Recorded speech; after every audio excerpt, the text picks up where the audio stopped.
দুদিন আগে রক্তাক্ত রক্তবান এসেছিল, তোমাদের অনেকেরই শোনা হয়ে গেছে, যাদের এখনো শোনা হয়নি চটপট শুনে ফেলো। আর আজ রাত 8:30টায় আসছে নন্দীপুরের হাড়িকাঠ। চরণের গ্রামে গিয়ে পৌঁছলেন ঠাকুরমশাই।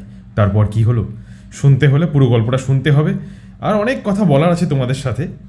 দারুণ কিছু আসছে গল্পের জন্য, তো সেটা তোমরা জানোই। এবং আরও নতুন নতুন গল্প আসতে চলেছে খুব শিগগিরই, এবং সেগুলো তোমাদের মন ছুঁয়ে যাবে। সে সমস্ত গল্পের সাউন্ড ডিজাইন এবং অভিনয় তোমাদের মন ছুঁয়ে যাবে এই 2026-এ, সেই কথা দিলাম। ভেদুগুনিন খুব শিগগিরই আগামী রবিবার আসছে। গ্রাম বাংলার ভূতের গল্প তো চলছেই, তোমরা সব গল্পকেই অফুরান ভালোবাসা দিয়ে চলেছ জানি। গত 8 বছর ধরে, 7-এরও বেশি, প্রায় 8 বছরই হবে, 8 বছর ধরে গল্পের জন্যকে তোমরা সাপোর্ট করে চলেছ এবং গল্প শুনে চলেছ, তোমাদের মনের মধ্যে জায়গা দিয়ে ফেলেছ।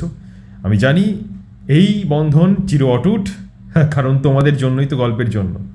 যারা ভালোবাসো গল্পের জন্যকে, তারা চটপট লাইক এবং কমেন্ট এবং বন্ধুদের মধ্যে প্রচুর প্রচুর শেয়ার করে সাপোর্ট করতে থাকো, কারণ আরও অনেক ভালো ভালো গল্প আমরা নিয়ে আসছি খুব শিগগিরই। দেখা হচ্ছে আজ রাত 8:30টার প্রিমিয়ারে।